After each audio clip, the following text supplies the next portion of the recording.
510 வாக்குறுதிகள் திமுக உங்களுக்கு கொடுத்தது, உங்களுக்கு நான் மக்களுக்கு கொடுத்தது. அதில் வெறும் ஒரு 60-70 வாக்குறுதிகளை தான் நிறைவேற்றிருக்கிறது. கிட்டத்தட்ட 450 வாக்குறுதிகளை நிறைவேற்றவில்லை.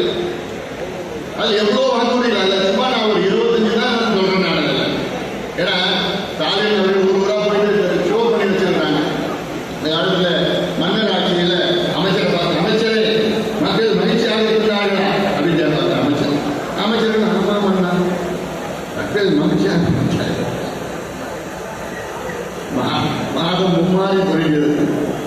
பெண்கள் எல்லாம் மகிழ்ச்சியாக இருக்கின்றார்கள், விவசாயம் எல்லாம் இருக்கின்றார்கள் அப்படின்லாம் சொல்றது போல இப்ப நடக்கிற அந்த கூத்து, அந்த காமெடி தான்.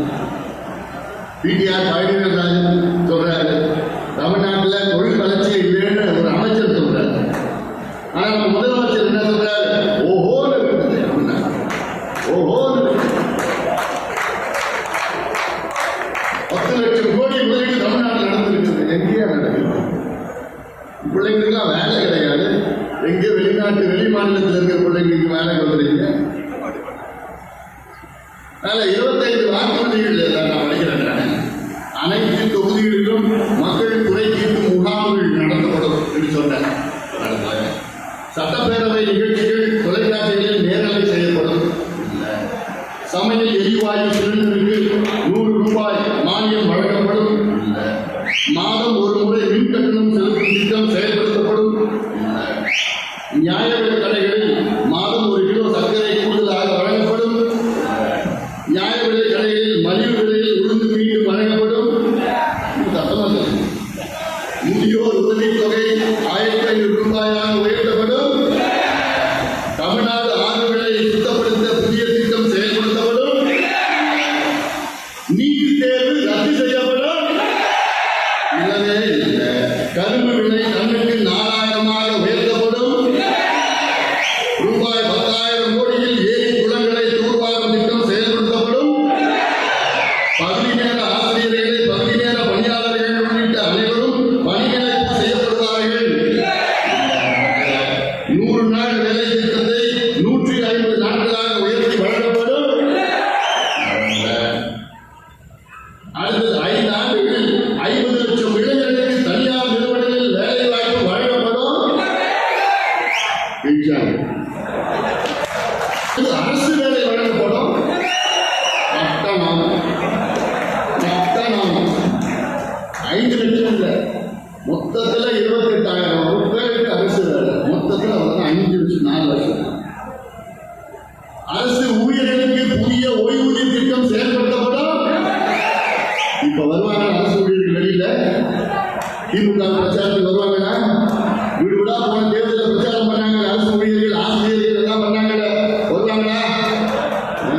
வந்தாங்கன்னா இருக்கிறவங்க மக்களே அவங்க கேட்பாங்க, ஐயா உங்களுக்கே இந்த நிலை, எங்களுக்கெல்லாம் நீ போய் எனக்கு திமுக ஓட்டு போட சொல்றியான்னு கேட்பாங்க. நாமத்தை பட்டா நாமத்தை போட்டுட்டாங்க. நகை கடன்கள் பயிர் கடன்கள் முற்றிலுமாக தள்ளுபடி செய்யப்படும். சொன்னாங்களா? பாவம், இவங்களை நம்பி எவ்வளவோ பேர் நகை வச்சாரு. அப்படியே போயிடுச்சு, அப்படியே போயிடுச்சு. தனியார் நிறுவனங்களில் 75 விழுக்காடு பணிகள் தமிழ்நாடு மக்களுக்கு ஒதுக்கீடு செய்யப்படும். நடந்ததா? இந்த சட்டத்தை கொண்டு வராங்கன்னு சொன்னாங்க. உடனடியாக அடுத்த மாதம் அப்பாவும் பிள்ளை வந்தாங்க, திருத்துவா வந்தாங்க. எவ்வளவு பொய்ய சொன்னாங்க, எவ்வளவு பொய்ய சொல்லி அடுத்த மாதம் நடக்கும். நீட்டு தேர்வு ஒரு வாரத்தில் நாங்கள் நடந்து கொண்டோம்.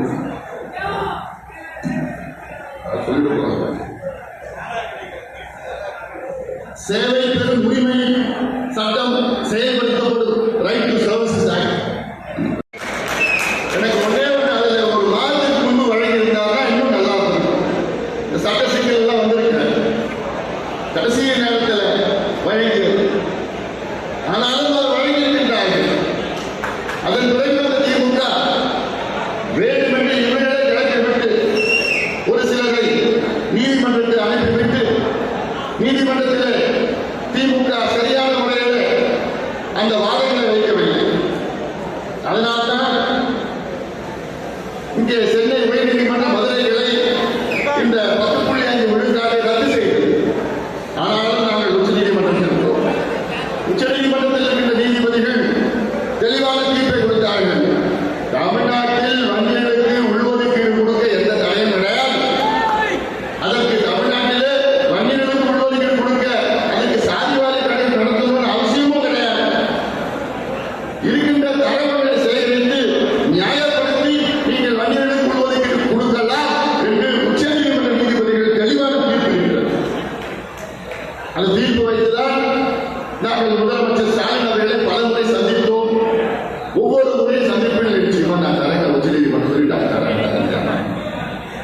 கடைசி நிமிஷத்தில் கழுத்தை அறுத்தார்.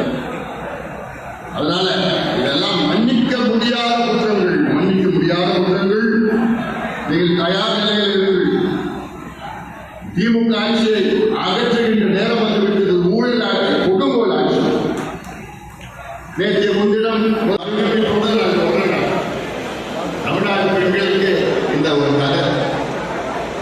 இந்த கதை நிஜம், உண்மை சம்பவம்.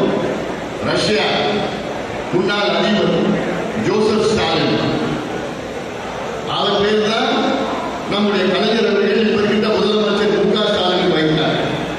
ரஷ்யாவுடைய அதிபர், முன்னாள் அதிபர் ஜோசப் ஸ்டாலின், அவர் ஒரு முறை அவருடைய ரஷ்யாவுடைய நாடாளுமன்றத்துக்கு வருகிறார். அப்பொழுது கையில் ஒரு கோழி எடுத்து சொன்னார். எல்லாரும் ஆச்சரியம், என்னடா கோழி எடுத்து எடுத்துட்டு வந்து எல்லாரும் முன்னாடி அந்த கோழியுடைய இறகுகளை ஒவ்வொன்றாக பிச்சு பிச்சு பிச்சு பிச்சு அதை குடி குடி குடி போட்டார். எல்லாருக்கும் இன்னும் ஆச்சரியம், என்னடா அது கோழியுடைய இறகுகளை பிச்சு போடுறாரு. பிறகு ஒட்டுமொத்தமாக அத்தனை இறகுகளை பிச்சுட்டு அந்த பிடிச்ச அந்த கோழியை அதே உயிர் பூசலாக கோழியை தலையில் தூக்கி போட்டார். அந்த கோழி அப்படியே துள்ளிட்டு இருக்குது, உயிர் பூசலாக இருக்குது. அப்ப என்ன பண்ணாரு, பாக்கெட்ல இருந்து கொஞ்சம் தானியங்கள் எடுத்தார். அந்த தானியங்கள் எடுத்து அந்த கோழியை சுத்தி கொஞ்சம் கூறினார். அந்த நேரத்தில் அந்த கோழி என்ன நினைக்கிறது, அந்த தானியங்களை போய் சாப்பிடுது. உயிருக்கு பூசலாக இருக்குது, ஆனாலும் அந்த தானியங்களை போய் அந்த கோழி சாப்பிடுது. உடனே அதை என்ன பண்ணார், அடுத்தது அந்த தானியங்களை அவரை நோக்கி போட்டார். அந்த கோழி என்ன பண்ணுச்சு, அந்த தானியங்களை சாப்பிட சாப்பிட அவரை நோக்கி அவர் காதலியில் அந்த கோழி கிடக்குது, தானியங்களை சாப்பிடும். இப்போ மக்களை அங்க இருக்கிற நாடாளுமன்ற பாத்தீங்க, இதுல இருந்து நீங்க என்ன தெரிஞ்சுக்கிட்டீங்க? இதுல இருந்து என்ன தெரிஞ்சுக்கிட்டீங்கன்னா, மக்களை எவ்வளவு துன்புறுத்தினாலும், எவ்வளவு கசக்கினாலும், எவ்வளவு அச்சுறுத்தினாலும், எவ்வளவு குடும்பப்படுத்தினாலும், நீங்க கடைசி நேரத்தில்